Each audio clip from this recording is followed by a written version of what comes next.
Dari kelas C ini ada berapa kelompok, Vika? Untuk di kelas C ada 7 kelompok, Pak. Oke, 7 kelompok. Nah, satu kelompoknya berapa? 5 orang, 7? Ada yang 5 orang, ada yang 4. Yang 5 orang itu ada 4 kelompok, Pak. Oh, ya, ada 4 kelompok. Saya coba ingin dari kelompok terakhir dulu, kelompok 7, apakah ada perwakilannya? Karena saya lihat baru 24 orang ya. Berarti sisanya alfa ya, tanpa keterangan. Di ini dicatat PJ ya. Oke, baik, Pak. Kelompok 7 ada perwakilan nggak sampai sejauh mana? Zidan Ramadan, Pak. Siapa? Ramadan? Zidan Ramadan ya. Kenapa diam aja? Halo Pak. Kamu berarti Kok sekarang ulang tahun ya, Zidan? enggak, Kan lahirnya sekarang kan bulan bulan Ramadan. Ramadan. Ya kan? Kan tiap tahun beda, Pak. Gimana Oh nih? iya ya. Selalu berputar ya. Mungkin saja bulan sekarang beda lagi. Iya ya, benar-benar. Ini Pak, Tapi momentumnya bulan Ramadan. Oke, siap. Silahkan. Bagaimana progresnya? progres masih pelan-pelan jalan sih Pak. Kita kan kemarin masih ngumpulin form ya, masih ngumpulin data itu baru Hmm. kayak baru 30-an dari 100. Terus buat progres jurnalnya masih ngerjain bab 2. Masih ngumpulin teori gitu-gitu. Sama Sistem pembagiannya bagaimana? Apakah kalian dibagi atau bagaimana? Misalnya seperti ini, kamu Zidan sebagai apa? Ketua atau koordinator? Kemudian iya saya tugasnya ngapain? Misalnya kamu membuat atau mengumpulkan kuesioner atau mungkin untuk responden. Ada lagi yang bertugas misalnya untuk mencari data awal atau referensi. Bagaimana sistem pembagiannya? oh, kalau sistem bagian kita kalau jelas nggak terlalu jelas sih Pak. Coba kita Kok kan nggak yang terlalu penting kompak. jelas? Ya coba yang penting Kalian kompak. kan nggak, bentar dulu saya potong nih. Ah, Jangan bilang nggak terlalu jelas. Kalian kan bisnis digital. Bisnis digital kan? Yang namanya di dunia ya, bisnis itu harus jelas gitu kan hitung-hitungannya. Kalau nanti nggak jelas gimana, rugi dong. itu benar-benar. Ya, eh ya deh. gimana? Biasanya kalau buat koordinator kalau Hmm. saya biasanya bikin semua outline dari jurnal sama kuesioner itu saya bikin. Buat Hmm. yang itu ntar artinya saya bagi dua, ada yang ngerjain jurnal, ada yang ngerjain kuesioner. Kalau yang ngerjain kuesioner tuh saya kasih ke dua orang buat Imam sama Wahyu. Terus kalau jurnal artinya saya ngerjain sama Denis. Cuman ntar di pembahasan harusnya semua ngerjain semua. Oke. Denis mana? Ada nggak Denis? Tadi ada 2 orang. Udah Ada nggak Denis Denis? nggak ada Pak, tidur Nggak ada. kayaknya Pak. Kenapa? Ya, Masih tidur kayaknya ya. Belum puasa kayak gini. kenyang nih Pak tidur tiap hari Pak. Saya Jadi ya masih pagi ya. Jam Hmm. 8.48. Oke. Itu saja progresnya. Eh, nanti palingan halangan kita kalau misalnya mau pakai data sih Pak. Kan kemarin kata Bumi, saya Hmm. dia dia ngiranya saya nggak mau ngolah data. Cuman tuh saya pengen. Cuman itu saya halangan aja ntar soalnya datanya belum kekumpul juga sih. Nanti kalau Iya ada ya. problem saya lapor. Iya oke. Sip. Ya, Yaudah, pasti Pak. sama kelompok 6. Tadi kelompok 7 ya. Siapa kelompok 6? Sepertinya untuk kelompok 6 ada kendala perwakilan. Kendala perwakilan. Maksudnya?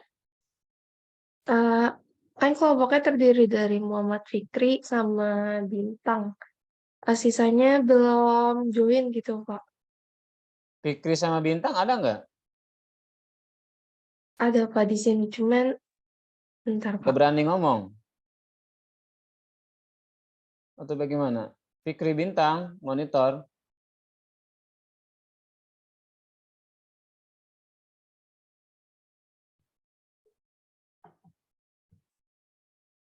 Eee, Bintang Demarta Zuhair. Betul?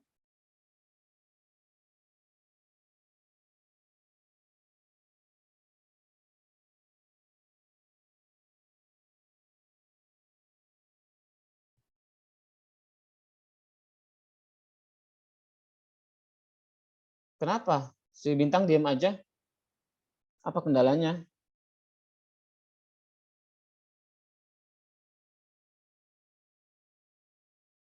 berarti mana nih apa? Oh, sedang di jalan. Oke, nanti kalau di jalan ya udah hati-hati. Kelompok kelima dulu, mana ada nggak kelompok kelima?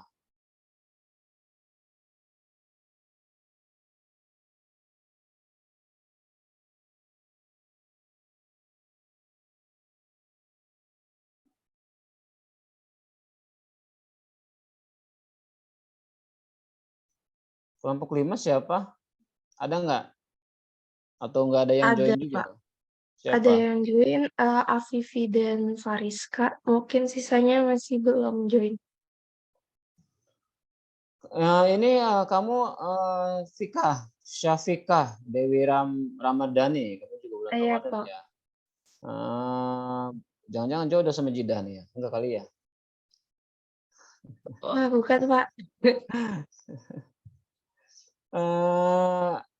Saya mau ngomong lupa lagi deh. Apa ya tadi? Oh iya, kamu Syafikah, kegiatan hari ini jam 8.30 sudah disampaikan belum ke mahasiswa? Sudah saya sampaikan, sudah saya ingatkan untuk join, Pak, dari Oh, kemarin-kemarin. oke. Berarti bukan kesalahan kamu ya, banyak yang tidak hadir kayak gini. Kelompok 5 siapa? Silahkan. Atau kelompok mana aja deh, silahkan yang siap.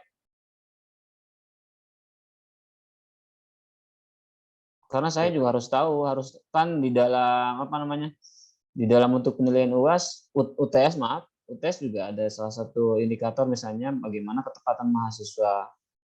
Karena kalau prinsip saya pribadi, disiplin juga itu salah satu yang harus gitulah. Apalagi sudah ditentukan sama Ibu Umi bahwa jurnal ini adalah apa namanya, artikel ini adalah tugas pengganti untuk UTS gitu. Siapa yang siap? Baik, Pak. Saya dari kelompok 1 mau melaporkan progres dari kelompok Brilian 1. ya. Iya, Oke, Pak. silakan. Gimana Brilian? Jadi kalau progres untuk kelompok 1 untuk jurnalnya sendiri, kita di bab bagian studi literaturnya udah selesai.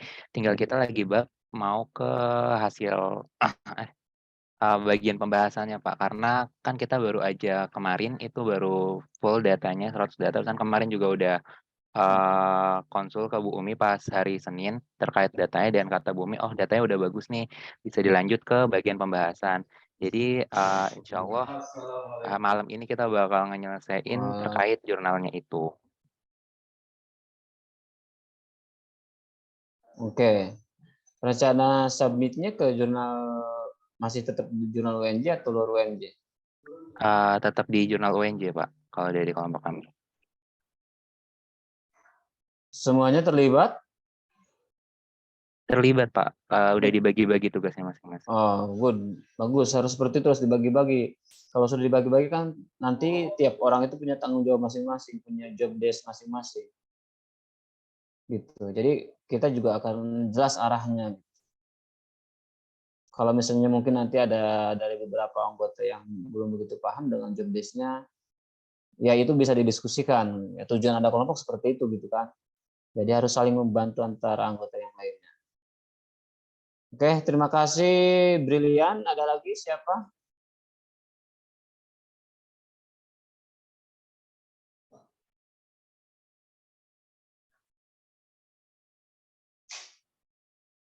Mungkin Ini yang dari kelompok 2, Pak. Oke, Ade. Oke, Iya, Ade. Ade orang mana Ade? orang Jakarta, Pak. Oh, orang Jakarta. Saya ke orang Iya. Bandung, itu kan namanya Ade. Oke, gimana Ade? Iya. Jadi kelompok saya itu sama Ananda, Dinda, Fatin, sama Nadia. Kita kemarin neliti gap dari reward barunya Starbucks. Sekarang lagi ada di proses. Jadi kemarin kita habis ngumpulin jawaban juga dari survei forms. Itu udah kita cleaning datanya. Kita mau konsul juga sih, tapi belum kesempatan gitu buat konsolnya. Jadi kita udah di cleaning datanya, tinggal konsul untuk dimasukin ke template JBMK-nya gitu. Oke, berarti baru berapa persen progresnya kalau seperti itu? Nggak tahu deh berapa persen Pak, karena saya nggak tahu ujungnya di mana. Ya kalau saya lihat hanya mungkin baru 20%. Soalnya baru kalian masukin ke template ya. Oke. Kalau saya tidak salah, maksimal itu harus selesai pertemuan 9 kah atau 10? Pertemuan ke-9, Pak. Sekarang pertemuan ke berapa? Ganti yang kemarin pertemuan ke-8 sepertinya, Pak. Oh, pertemuan 8 berarti punya waktu seminggu lagi ya. Oke. Iya, benar. Tapi jangan sampai dengan waktu seminggu lagi karena kalian buru-buru mengurangi kualitas, jangan sampai seperti itu ya.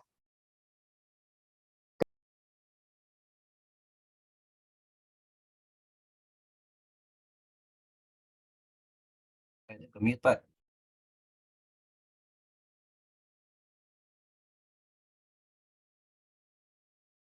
Siapa? Vira? Bukan? Iya, Pak. Oke, gimana Vira? Kalau dari kelompok 4, sejauh ini udah nyampe ngolah data sih, Pak. Terus kemarin kan kita udah nyampe ke SPSS, tapi nanti kayak bakal pakai Smart PLS juga deh, Pak. Terus? Sejauh ini juga buat responden udah nyampe 130, jadi aman. Terus Respon siapa? 130. Respon beneran atau respon bagaimana? beneran, Pak. Oh, oke. Siapa targetnya? Targetnya itu mahasiswa Mahasiswa di UNJ di luar UNJ? di Jabodetabek. Oh, berarti selain UNJ juga bisa ya? Iya, bisa. Oke. Dari 100 baru 37? Kenapa, Pak? Dari 100 baru 37? Enggak, udah nyampe 130 respondennya. Oke. Berarti udah lebih ya? Iya. Oke. Kamu sebagai koordinator atau sebagai apa? Anggota saya, ketuanya Harits. Haris mana Haris? Ada nggak? Belum join sih Pak di sini. Belum join. Kayaknya nggak akan join, soalnya udah jam 8.57. Kelompok 4 semuanya ada terlibat? Terlibat semua Pak. Ada Vicky, dia kemarin yang bikin pertanyaan. Terus ada Harits, dia ini bikin pendahuluan sama bab 2. Terus kalau saya, Faza sama Fidelia ngolah data. Oke. Nanti tolong tiap kelompok dibikin ini ya, dikasih ke PJ. Saya pengen dikasih data ke saya, PJ sampaikan ke saya, misalnya kelompok 1, 2, 3, di situ dilengkapi nama, NIM, misalnya nih, Ade tugasnya ngapain saja apa, job desk-nya, uraiin tugasnya ngapain di situ, ya tiap kelompok. Saya ingin ngecek gitu kan. Dan nanti ketika di hasil akhir akan ketahuan dalam artian oh ini misalnya di kriteria ini yang belum selesai berarti si A yang nggak kerja gitu. Itu tujuan saya ya. Silahkan nanti tiap kelompok koordinasikan dengan PJ, sampaikan daftar nama sama nomor registrasi atau nomor NIM, nomor induk mahasiswa. Kemudian dikasih di situ job desk-nya apa saja ya. Oke, baik sekarang saya anggap sudah selesai untuk menanyakan progres dari proyek untuk mengganti UTS ya. Saya sekarang ke pembahasan aja sedikit mungkin. Apa saya sudah bisa share screen? Oke, sudah ya.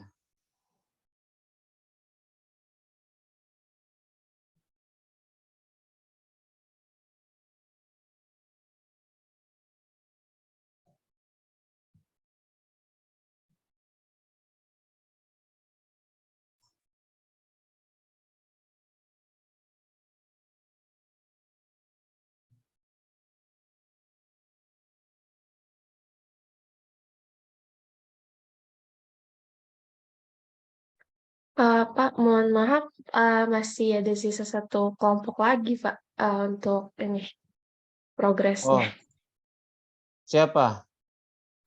Kelompok 3. Ada nggak perwakilannya? Ada, Pak. Mana? Iya Pak, izin untuk masuk ya Pak. Ya, silakan. Saya Sinta dari kelompok 3. Di sini untuk progres kami, kita sudah menghitung hasil Orangnya hasil perhitungannya. mana nggak ada? Kita orangnya nggak ada. Maaf, Pak. Lagi nggak bisa on cam, Pak. Maaf. Kenapa? Jaringannya bermasalah, Pak. Tapi ngomongnya jelas ini.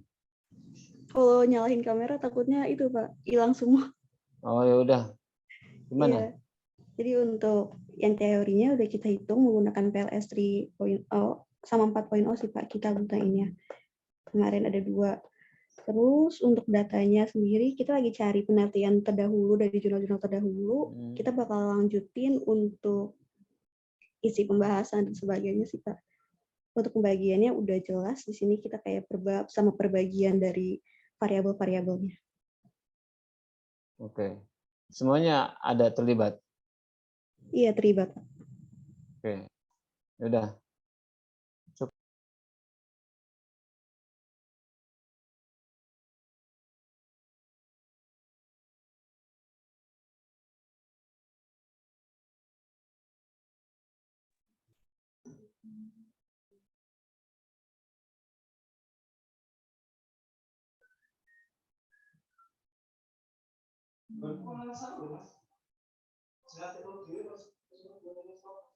Ini kemarin kalian untuk shot sudah ya sama Ibu Mi ya. Saya lanjut aja ke pembahasan yang ke-7 atau teknikal yang ke-7, yaitu matrik unsolved. Di dalam matrik ini sebenarnya juga yang namanya suatu teknik atau teori atau strategi itu pasti punya kelebihan dan kekurangan masing-masing ya. Dan tidak bisa kita generalisir bahwa teknik itu adalah terbaik gitu kan. Jadi mungkin saja teknik yang atau model yang kita gunakan itu mungkin tidak bisa digunakan oleh pihak yang lain gitu atau kebalikannya.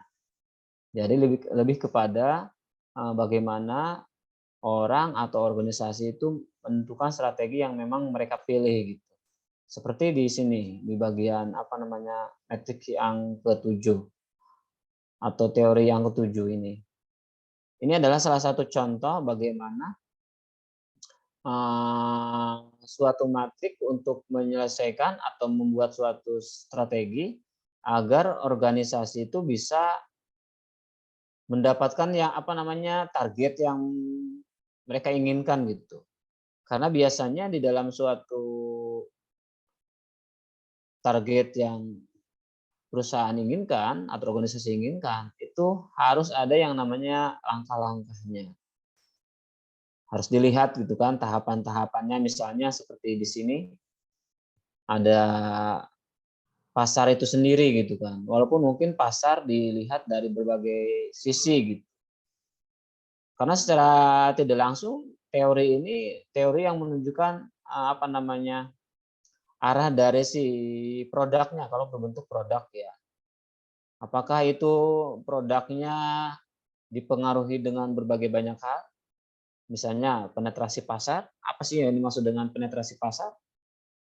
Penetrasi pasar itu salah satu contohnya misalnya bagaimana si organisasi atau si suatu produk itu bisa melakukan yang namanya penetrasi. Penetrasi itu contohnya bisa apa saja? Bisa adanya yang namanya promosi harga. Promosi harga atau revisi atau bahkan diskon besar-besaran ya. Seperti yang teman-teman ketahui ya. Sekarang itu kan bulannya Ramadan ya. Bulannya Ramadan itu biasanya banyak sekali yang namanya teknik-teknik atau strategi-strategi yang para pelaku bisnis itu lakukan gitu kan. Salah satu tujuannya ya pasti ingin mendapatkan yang namanya keuntungan gitu. Salah satu contohnya misalnya menurunkan harga, membuat promo terbaru gitu kan. Bahkan ada juga yang membuat promo itu di luar nalar gitu kan. Di luar nalar itu seperti apa Pak? Di luar nalar itu ya misalnya harga pasaran itu ya hanya 500.000 atau 500.000, tapi dia memberikan harga di bawah itu gitu kan, jual rugi. kalau dikaitkan dengan hukum itu biasanya ada bahasa jual rugi ya. Jual rugi itu tujuannya ya sebenarnya dia itu biasanya ada sesuatu hal yang memang diinginkan gitu kan, dengan cara melakukan jual rugi gitu. Biasanya ketika kita melakukan jual rugi itu pada akhirnya akan merugikan perusahaan yang lain gitu atau produk yang lain. Kenapa ya? Tentunya si konsumen atau si orang yang mau membeli produk kita ya pasti akan ke kita gitu. Karena jual rugi itu ya salah satu persaingan usaha yang memang tidak sehat gitu, tidak sehat. Kenapa? Karena ya kompetitor kita ya tentunya akan kelabakan gitu kan. Kita jual harga murah di luar dari modal, tujuannya agar si kompetitor kita itu bangkrut gitu. Bangkrut dan tidak ada yang membeli, sehingga lambat laun nanti ketika ketika perusahaan kita hanya sendiri, tidak ada kompetitor lagi, tidak ada pesaing lagi, ya kita bisa saja menaikkan harga semaunya kita gitu. Walaupun mungkin ada regulasi yang mengaturnya. Tidak bisa juga kita menentukan harga seperti yang kita inginkan gitu. Ada standar-standarnya. Kemudian yang kedua yaitu pasar perkembangan. Di sini bagaimana strategi perusahaan atau strategi suatu organisasi di dalam pasar pengembangan ini, artinya adalah bagaimana organisasi melihat peluang baru gitu. Peluang baru tapi dilihat dari kondisi wilayah lah, kondisi wilayah. Mungkin sekarang nih teman-teman mahasiswa orang Jakarta asli ya. Kalau saya kan bukan orang Jakarta. Teman-teman mahasiswa mungkin orang Jakarta asli. Punya bisnis gitu kan. Karena di Jakarta ini sudah terlalu banyak gitu kan, sudah terlalu banyak sekali perusahaan-perusahaan yang besar gitu. Perusahaan yang besar, bahkan perusahaan sejenis gitu. Maka kita harus membuka yang namanya pasar baru gitu. Pasar baru berarti harus melebarkan sayap perusahaan kita. Contohnya misalnya kita mencari wilayah di luar dari target pasar awal kita. Nah, itu banyak sekali yang dilakukan seperti itu. Ya, contoh misalnya kita kenapa tidak cari wilayah lain selain di DKI? Mungkin ke Bogor gitu atau ke Bekasi, walaupun mungkin Bekasi sama Jakarta kan nggak terlalu jauh gitu. Atau bahkan bisa saja keluar pulau Jawa, misalnya ke Kalimantan kah, seperti ibu kota yang mau pindah gitu.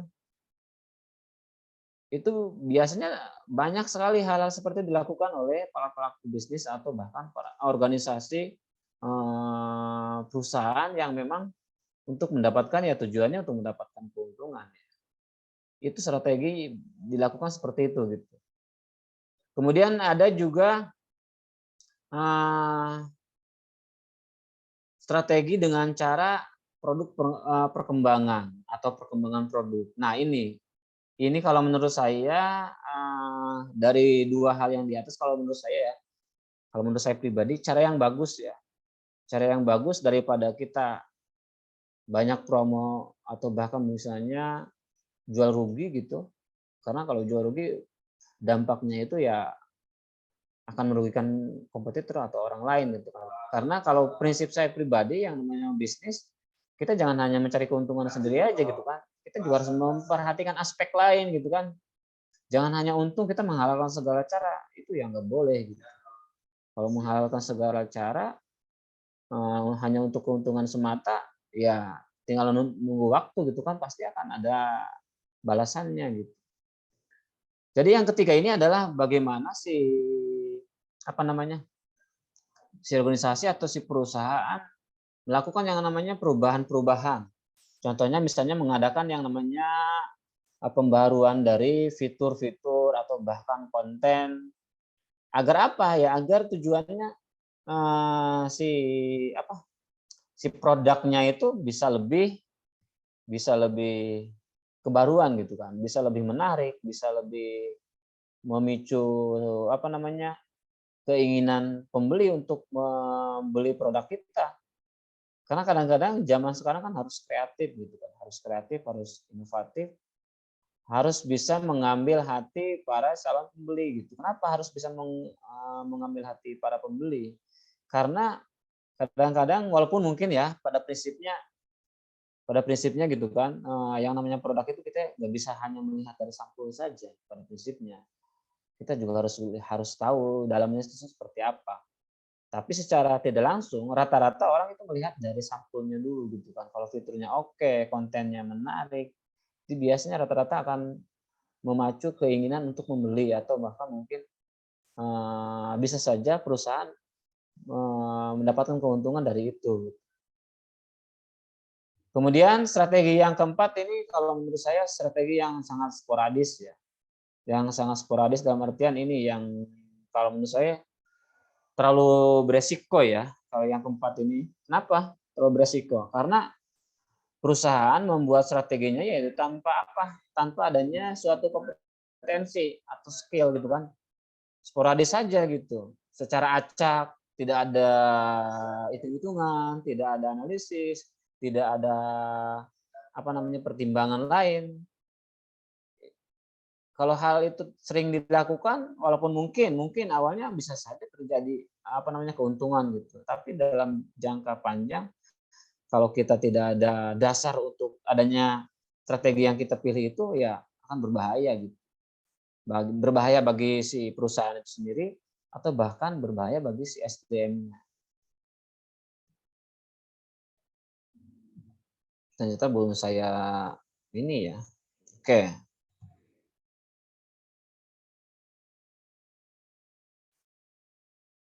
Kemudian untuk model yang ke-8. Model yang ke-8 ini kenapa dikasih tanda 7 strip S? Nah, ini sebenarnya teman-teman mahasiswa, ini yang menjadi sentralnya gitu. Yang menjadi sentralnya dari sini bisa ke sini, bisa ke strategi, bisa ke sistem, bisa ke struktur, atau bahkan dari struktur bisa saja ke skill, kemampuan, ke strategi, kebalikannya. Ini ya, sentralnya di sini atau titik temunya di sini. Kenapa harus ada yang namanya titik temu ini?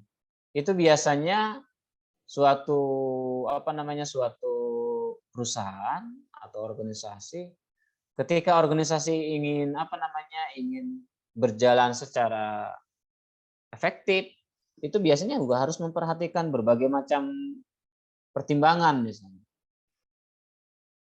Bagaimana pertimbangannya? Ya banyak. Contohnya misalnya kita yang pertama itu harus dilihat bagaimana visi misi organisasi itu ya bisa selaras dengan si organisasi itu sendiri gitu. Selaras tidak gitu. Kalau tidak selaras berbahaya gitu. Visi organisasi kemudian tujuan itu juga harus nyambung gitu. Kenapa harus nyambung? Kalau misalnya strateginya A atau misalnya visi organisasi A, maka strateginya bagaimana gitu. Contoh misalnya, ketika kita punya produk,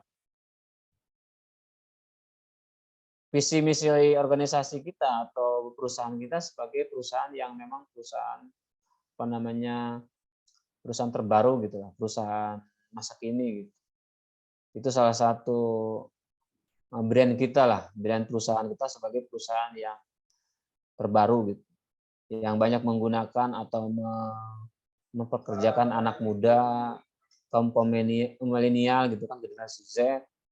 Maka kita harus sesuaikan visi misi organisasi kita dengan strategi yang dipilih gitu kan, strategi yang tadi yang di teknik atau model yang ke-7. Strateginya tentunya seperti apa ya? Mungkin kita mengadakan bazar atau bahkan mungkin mengambil SDM dari orang-orang yang dari anak-anak yang masih muda gitu. Itu juga bisa menjadikan suatu strategi agar visi organisasi itu bisa tercapai gitu. Jadi harus selaras antara visi tujuan sama strategi yang akan dipilih gitu. Nanti di pembahasan selanjutnya ada yang namanya EVI atau IQ gitu. Kemudian ada juga keterampilan. Bagaimana keterampilan juga bisa mempengaruhi si suatu organisasi atau produk itu bisa berjalan atau bisa beroperasi lah secara efektif. Kemudian dari sisi SDM-nya, kita harus memperhatikan persyaratan mungkin. Bisa saja persyaratan si karyawannya apakah sesuai dengan yang diinginkan gitu. Apakah persyaratan karyawannya ini bisa mendukung perusahaan gitu. Jangan sampai nanti salah merekrut. Salah merekrut dalam artian tidak bisa menempatkan orang sesuai kompetensinya. Contoh misalnya, mungkin perusahaan itu butuh orang yang punya kemampuan di bidang bisnis analisis atau bahkan mungkin ya lulusan bisnis digital gitu. Orang-orang muda usia 21 sampai 25 tahun. Ternyata malah merekrut orang yang di luar itu misalnya. Lulusan akuntansi gitu. Pasti nggak akan sesuai gitu. Kenapa? Bukan berarti lulusan akuntansi jelek, bukan. Karena kebutuhan dari si organisasi kan berbeda gitu. Persyaratan yang ditentukan salah gitu. Sehingga ya nggak akan tercapai. Strateginya tidak sesuai gitu. Kemudian faktor lainnya itu misalnya budaya. Setiap organisasi atau perusahaan itu memiliki yang namanya budaya masing-masing gitu. Contoh misalnya, kamu nih mahasiswa punya perusahaan di Jakarta. Belum tentu mungkin perusahaan kamu berdiri di Jakarta, walaupun mungkin sama dengan perusahaan yang di luar di Jakarta, jenisnya sama, fokus perusahaannya sama, tapi budayanya yang dengan perusahaan di Bandung pasti akan berbeda gitu. Kenapa berbeda ya? Karena tiap perusahaan atau tiap lembaga itu punya ciri khas masing-masing gitu. Bagaimana di dalam perusahaan itu dipengaruhi oleh manajemen organisasi. Manajemen organisasi itu siapa? Ya, bisa pimpinan, kebijakan pimpinan, bagaimana pimpinan mengelola suatu organisasi. Kemudian yang terakhir yaitu strategi, bukan terakhir ya, yang ketiga terakhir maksud saya, maaf. Strategi, kemudian sistem. Sistem itu biasanya dipengaruhi oleh dua hal, yaitu ini, prosedur dan IT. Di dalam sistemnya, itu biasanya dipengaruhi oleh dua hal ini. Apakah prosedurnya sesuai? Saya kebetulan mengajar mata kuliah prosedur dan metode kerja ya, di prodi yang lain. Jadi di dalam prosedur itu dilihat nih, apa standarnya, apa SOV-nya, ada standarkah gitu. Karena tiap kegiatan, tiap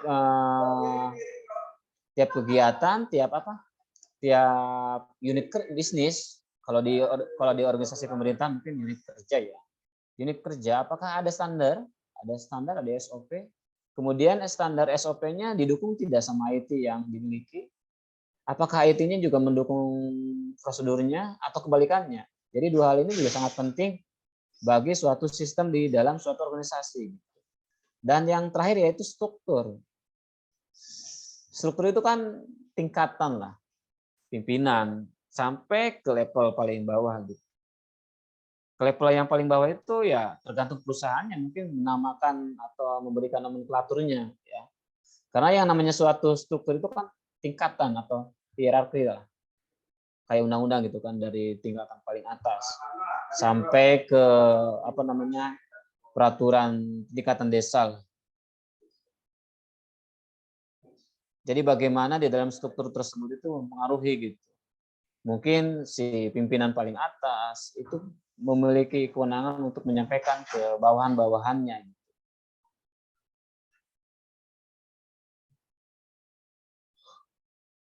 Kemudian model atau teknik yang ke-9, teori yang ke-9, ini disebut sebagai teori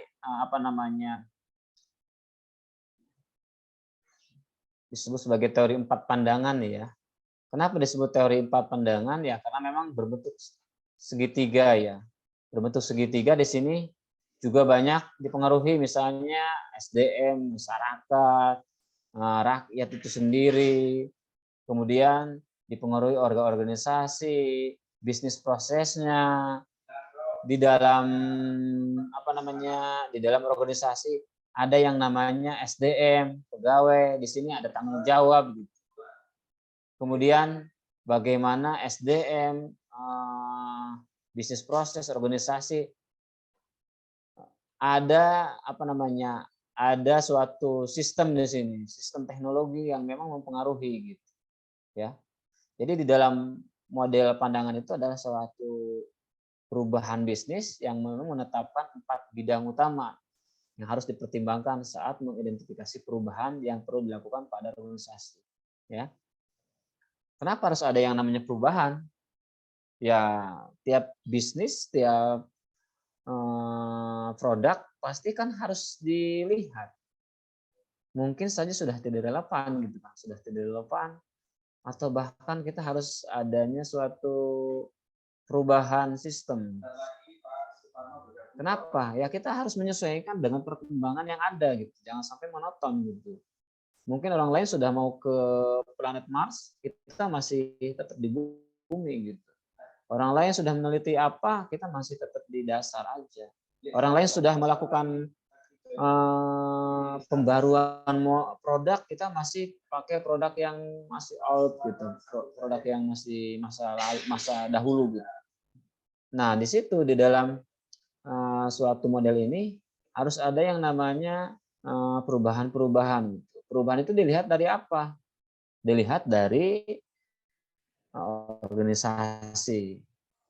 Organisasi ada apa aja di organisasi? Ya, kembali seperti yang tadi di awal, ada yang namanya struktur, manajemen, kemudian peran siapa ya? Peran pimpinan, peran pegawai, peran pemilik saham. Kemudian selain itu ada tanggung jawab siapa ya? Tanggung jawab tiap SDM yang ada di situ. Gitu. Kemudian yang kedua, kita harus melihat juga perubahan dari proses bisnis itu sendiri. Di dalam proses bisnis kan pasti ada yang namanya kendala-kendala di situ. Kita lihat apakah ada kendala enggak di situ. Apa saja kendalanya? Dipengaruhi oleh apa? Misalnya apakah dipengaruhi oleh finansial atau bahkan mungkin non finansial atau dipengaruhi yang lain? Kemudian yang ketiga tanggung jawab. Tanggung jawab siapa ya? Tanggung jawab si SDM ini. Bagaimana tanggung jawab ke produk, bagaimana tanggung jawab ke organisasi, bagaimana tanggung jawab ke institusi tempat kita kalau memang kita bekerja di situ. Dan yang keempat yaitu tadi teknologi. Faktor teknologi juga harus kita pertimbangkan, ya.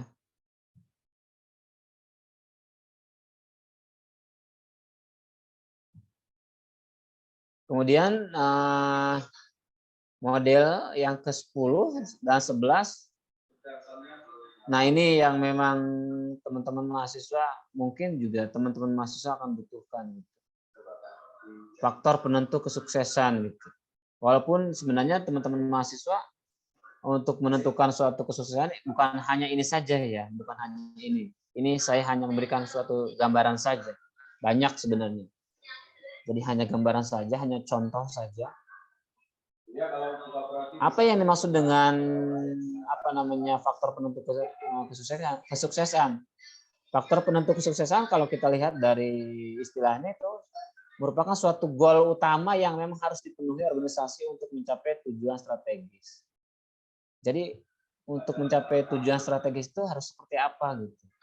Ada ini enggak ada ciri khasnya enggak gitu?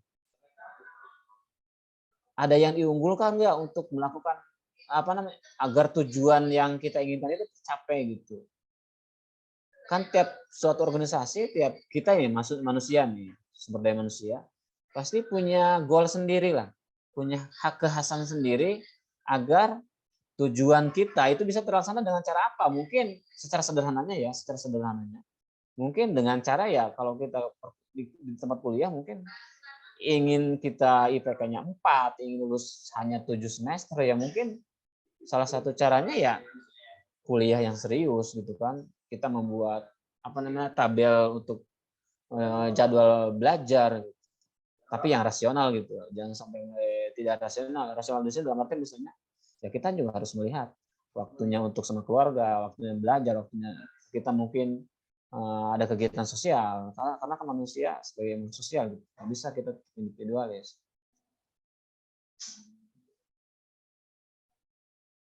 Kemudian kalau kalau KPI itu sendiri adalah salah satu indikatornya, teman-teman mahasiswa. Salah satu indikator untuk mencapai kesuksesan ini gitu, ya. Indikatornya apa? Kalau mungkin di suatu organisasi ya mungkin biasanya untuk menilai yang namanya kinerja. Kinerja siapa ya? Kinerja organisasi atau kinerja SDM-nya di situ. Adapun biasanya di dalam organisasi untuk mengukur kinerja SDM ya atau kinerja organisasi itu sendiri itu biasanya ditentukan oleh indikator yang memang disesuaikan dengan kebijakan di suatu organisasi. Mungkin saja poin-poin atau indikatornya perusahaan A tidak bisa digunakan perusahaan B misalnya. Karena ya tadi kembali yang seperti saya sampaikan di awal, budayanya yang berbeda gitu, kekhasan perusahaannya yang berbeda, maka tidak akan bisa digunakan gitu teman-teman mahasiswa. Kemudian untuk bagaimana cara mencapai yang namanya kesuksesan di dalam suatu organisasi. Itu biasanya banyak strateginya ya, seperti yang saya tulis di sini. Strategi yang pertama misalnya adanya suatu pedoman pemasaran terbaru. Pedoman ini hampir sama dengan saya sampaikan tadi, prosedur atau metode kerja itu biasanya dibuat di dalam suatu pedoman. Di situ ada SOP atau ada tata tertib, ya. Jadi di dalam pedoman itu mungkin kita harus bisa menyesuaikan pedoman pemasaran terbaru. Kenapa harus ada yang namanya strategi di sini? Mungkin saja pedoman yang kita adopsi saat ini sudah sangat tertinggal gitu. Kita harus menggunakan pedoman yang terbaru gitu. Atau bahkan mungkin membedah pedoman yang sudah ada. Sehingga pedoman yang kita gunakan itu bisa mendukung organisasi atau produk kita gitu.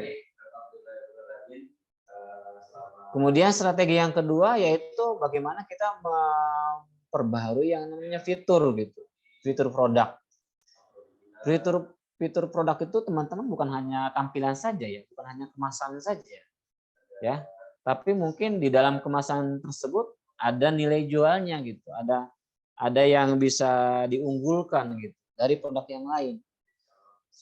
Sebagai contoh saja mungkin kita lihat di televisi banyak produk-produk yang hampir sama sejenis, tapi kenapa si A itu lebih konsumen itu kenapa lebih condong ke produk A saja gitu kan, walaupun mungkin produk B, C dan seterusnya itu juga tidak ke arah bagus gitu, karena si A ini sudah mengikat sudah menarik gitu kan, brandnya sudah oke gitu, fiturnya bagus, kemudian produknya banyak digunakan oleh orang lain, kemudian hasil penelitian orang lain misalnya hasil ulasannya oke, sehingga orang lain juga akan melihat itu biasanya, ya. Kemudian yang ketiga misalnya tinjauan manajemen kinerjanya seperti apa. Tinjauan manajemen kinerja bagaimana Pak? Maksud dari tinjauan manajemen kinerja, ya mungkin kita harus bisa melihat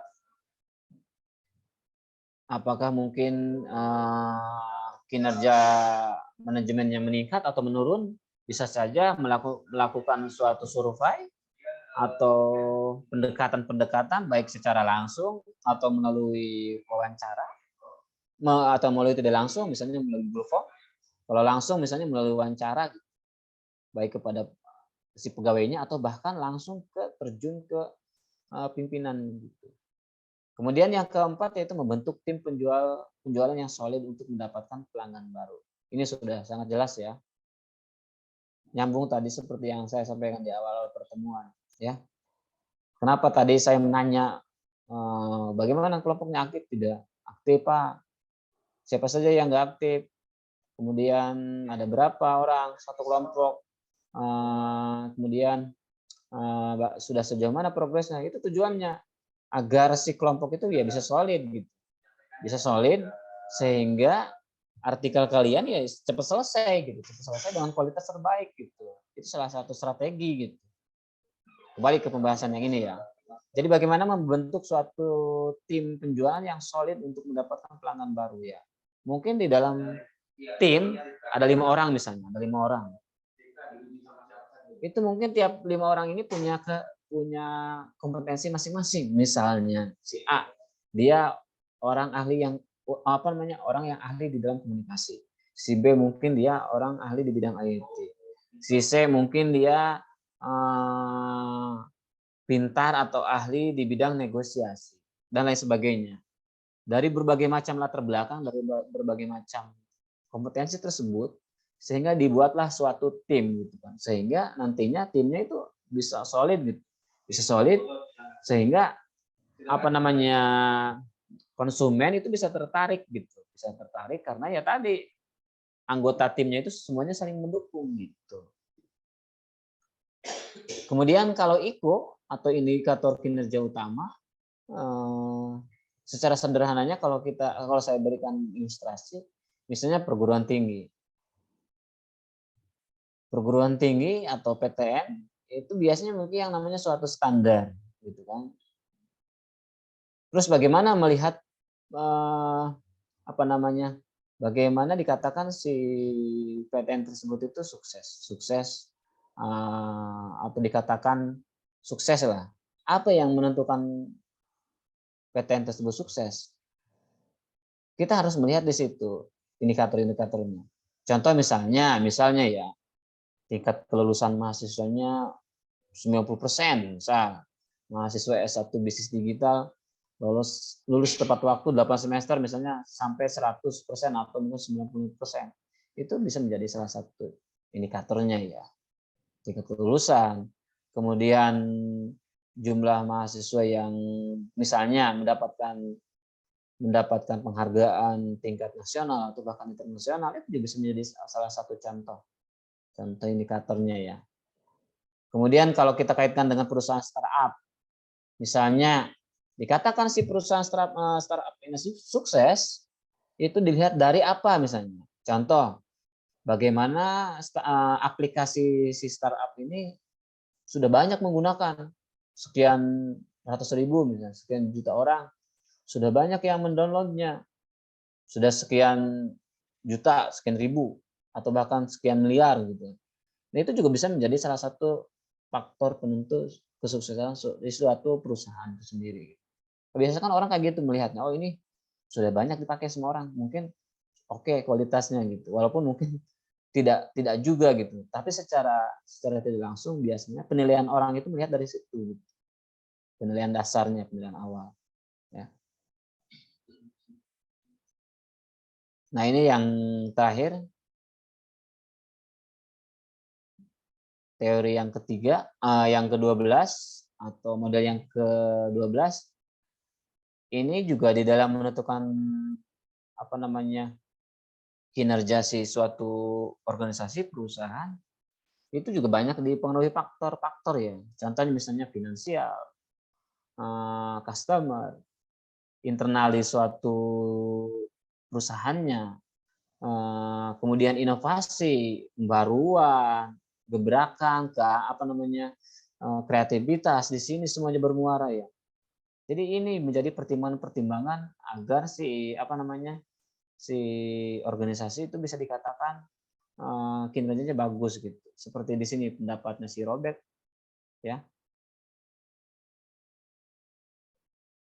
Jadi BBS ini kalau kata si Robert merupakan suatu sarana atau alat lah untuk mendefinisikan kerangka ukuran kinerja. Kerangka itu apa yang dimaksud dengan kerangka? Ya, kalau kita bahasanya kerangka berarti kan di situ ada bagian-bagian ya. Ada tingkatan-tingkatan yang akan mendukung pencapaian visi misi organisasi dan pelaksanaan strategis bisnis ya. Jadi ketika si perusahaan atau si suatu lembaga kalau menurut si Robert ya ingin meningkatkan kinerja, maka harus dilihat dari bagaimana si perusahaan itu melihat dari visi misi, kemudian pelaksanaan strategisnya seperti apa gitu. Mungkin dilihat dari finansialnya. atau bahkan non finansial. Bagaimana keuangan perusahaan mendukung. Strateginya bagaimana kalau misalnya perusahaan sudah mulai kehabisan anggaran, mungkin punya strategi yang lain, ya. Lakukan misalnya inovasi-inovasi. Inovasinya bagaimana? Nggak usah terlalu muluk-muluk gitu kan. Mungkin ketika kita promosi produk, dulu itu kita harus turun langsung ke lapangan. Kenapa tidak kita kan sekarang digunakan cara lain. Contohnya misalnya dilakukan saya semacam webinar gitu, dengan cost yang tidak terlalu besar, tapi harapannya bisa meningkatkan kinerja si perusahaan atau kinerja penjualan suatu produk. Atau bahkan melibatkan konsumen itu sendiri atau pihak lain lah, pihak ketiga yang memang sebenarnya juga itu salah satu cara untuk mencapai target gitu. Kemudian di dalam internalnya, bagaimana internalnya sudah sesuai tidak sama visi misi organisasinya. Jangan sampai di internal juga ada masalah gitu. Masalah mencuat biasanya dari dalam dulu gitu, rata-rata gitu. Dari dalam dulu tidak kompak, tidak solid, seperti yang saya sampaikan tadi di awal, sehingga muncul masalah baru. Bagaimana mau mencapai suatu strategi, bagaimana adanya suatu kesuksesan kalau misalnya di dalam internal juga banyak perbedaan pendapat, walaupun mungkin wajar yang namanya perbedaan pendapat. Tapi kalau perbedaan pendapatnya tidak sehat dalam artian tidak ada titik temunya, itu yang bahaya gitu kan. Lambat laun si produk kita kalau produk akan tergerus, akan tergantikan oleh produk lain gitu. Ya, itu ya. Secara sederhananya misalnya kalau kita tinggal di UNJ, kalau kita kuliah di UNJ jangan menjelek-jelekan UNJ, itu istilah sederhananya ya. Kalau kalian misalnya kuliah di S1 Pendidikan Bisnis Digital, ya jangan menjelek-jelekan prodi bisnis digital. Terus bagaimana Pak? Berarti kita harus menutupi kejelekan, bukan menutupi kejelekannya. Tapi minimal ketika ada permasalahan ya kita komunikasikan, perbaiki, cari formulasi yang jelas itu apa yang harus dicari, cara-cara untuk menyelesaikannya gitu ya. Itu kalau saya berikan ilustrasi itu ya. Oke, teman-teman mahasiswa, itu yang saya sampaikan. Seperti yang saya sampaikan di awal tadi, saya nggak akan terlalu banyak ngomong ya, karena ya bulan puasa gitu ya. Ada yang ditanyakan dulu sebelum saya akhiri? Tolong nanti teman-teman mahasiswa untuk yang sudah saya sampaikan tadi di awal, bagi yang kelompok masing-masing agar disampaikan ke PJ ya, job desk-nya.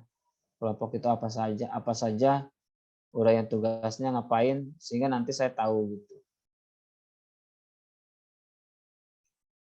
Ada yang tanyakan dulu nggak? Kalau tidak ada yang tanyakan, saya akhiri. Oke, Syafika Dewi. Iya, Pak. Syafika Dewi, mungkin tidak kegiatan perkuliahan kita harinya diganti sama hari yang lain. Ada yang kosong nggak kelas kalian? Hari apa? Mungkin untuk prakteknya dilihat dulu kali ya Pak Ya, harinya. nanti kalian diskusikan Sepakati dulu bersama. kira-kira ada waktu kosong hari apa, nanti sampaikan ke saya ya. Karena Oke, kalau baik bagi Pak. saya hari Jumat itu ya terus sempit lah kalau menurut saya ya. Kita cari Iya Pak. hari yang lain karena saya harapannya bisa offline juga. Oke, mungkin itu saja dulu dari saya untuk pertemuan pertama ini. Terima kasih. Mohon maaf dari segala kekurangan dari saya karena saya juga kan manusia biasa. Bukan manusia sempurna. Kalau yang sempurna itu siapa? Ada penyanyi tuh, Andra Backbone, dia kan paling sempurna. Baik, terima kasih. Selamat pagi. Saya akhiri. Wassalamualaikum warahmatullahi wabarakatuh. Waalaikumsalam. Waalaikumsalam, Pak. Terima kasih, Terima Pak. kasih Terima kasih, Pak. Pak.